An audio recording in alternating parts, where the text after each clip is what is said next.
तैयारी, ऑफलाइन जैसा अनुभव। कपिल सर के मार्गदर्शन में करें RAS, PSI, EO, RO और अन्य भर्ती परीक्षाओं की तैयारी बूस्टर एकेडमी के साथ। अभी डाउनलोड करें बूस्टर एकेडमी ऐप। राजस्थान कर्मचारी चयन बोर्ड की ओर से 53,750 पदों पर आयोजित हुई चतुर्थ श्रेणी कर्मचारी भर्ती में लगभग 44,000 से ज्यादा पदों पर परिणाम जारी हो चुका है।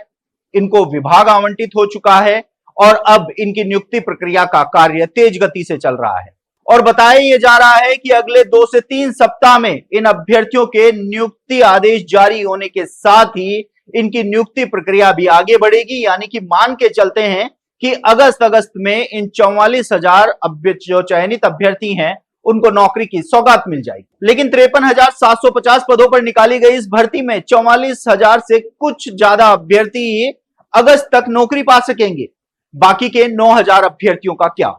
यह सवाल इस समय उन अभ्यर्थियों के मन में लगातार उठ रहा है जो कहीं ना कहीं नियुक्ति की आस लगाए बैठे हैं। 9,000 अभ्यर्थी हम इसलिए कह रहे हैं क्योंकि लगभग 5,700 प्रोविजनल जो सीट हैं वह रख दी गई हैं, तो वहीं लगभग 3,500 वो अभ्यर्थी हैं जिनका परिणाम राजस्थान हाईकोर्ट की एकल पीठ के आदेश के चलते रुका हुआ है। हालांकि कर्मचारी चयन बोर्ड की ओर से लगभग 10 दिन पहले एकल पीठ के आदेश को खंडपीठ में चुनौती दे दी गई है, लेकिन अभी तक भी इस मामले पर सुनवाई नहीं हुई है, जिसके चलते अभ्यर्थियों की चिंताएं बढ़ रही हैं। सबसे पहले हम बात करते हैं प्रोविजनल मामलों के। देखिए, लगभग 5,700 पद जिनको प्रोविजनली रखा गया है। PH अभ्यर्थी हैं, स्पोर्ट्स कैटेगरी के अभ्यर्थी हैं, एक्स सर्विसमैन हैं। ये वो अभ्यर्थी हैं जिनके दस्तावेज या तो बोर्ड को नहीं मिले थे, समय पर इनका या तो मेडिकल नहीं हुआ था या फिर इनके दस्तावेजों की जांच नहीं हो पाई थी, जिसके चलते इनको प्रोविजनल, लेकिन बोर्ड की ओर से इनके प्रोविजनल रखने का कारण नहीं बताया गया था, जिसके बाद से ही अभ्यर्थी लगातार बोर्ड के चक्कर लगा रहे हैं। प्रोविजनल क्लियर करते हुए जल्द से जल्द परिणाम की मांग कर रहे हैं ताकि इन 44,000 अभ्यर्थियों के साथ ही इनको भी विभाग आवंटित हो और इनकी भी नियुक्ति प्रक्रिया है वह आगे बढ़ सके। एकल पीठ द्वारा दिए गए आदेश के तहत रुके हुए परिणाम की हम बात करते हैं। आपको बता दें कि जीरो मेरिट को लेकर एक मामला हाईकोर्ट पहुंचा था। एक एक्स सर्विसमैन ने याचिका लगाई थी कि यदि किसी एक्स सर्विसमैन का 0 अंकों पर चयन हो रहा है तो माइनस मार्किंग वाले का क्यों नहीं।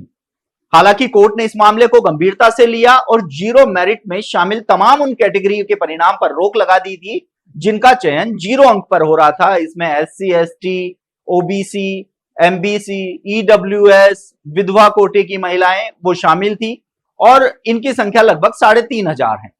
हालांकि कर्मचारी चयन बोर्ड अध्यक्ष मेजर जनरल आलोक राज का कहना था कि एक बार भर्ती परीक्षा जब शुरू हो जाती है, भर्ती प्रक्रिया शुरू हो जाती है, तो उसके बाद नियमों में बदलाव नहीं किया जा सकता, क्योंकि चतुर्थ श्रेणी कर्मचारी भर्ती में न्यूनतम अंकों की बाध्यता नहीं थी, लेकिन माइनस वाले अंकों के अभ्यर्थियों को इस भर्ती में शामिल नहीं किया गया था। अब खंडपीठ में चुनौती दे दी गई है, ऐसे में इन अभ्यर्थियों की भी चिंताएं लगातार बढ़ रही है कि जब बोर्ड ने खंडपीठ में चुनौती दे दी है तो फिर सरकार और बोर्ड की ओर से इस मामले में त्वरित गति से सुनवाई के लिए प्रयास क्यों नहीं किए जा रहे हैं। अब इन दोनों ही जो प्रोविजनल रखे हुए अभ्यर्थी हैं, जो एकल पीठ के आदेश के चलते जिनका परिणाम होल्ड है, वो अभ्यर्थी लगातार बोर्ड से गुहार लगा रहे हैं कि जल्द से जल्द इन लगभग 9,500 पदों पर भी भर्ती प्रक्रिया आगे बढ़े, इसको लेकर कदम उठाने चाहिए। हालांकि खंडपीठ के फैसले का इंतजार रहेगा, उसके बाद ही लगभग 3,500 पदों का परिणाम आएगा। तो वहीं प्रोविजनल जो मामले हैं उसकी गेंद बोर्ड के पाले में है।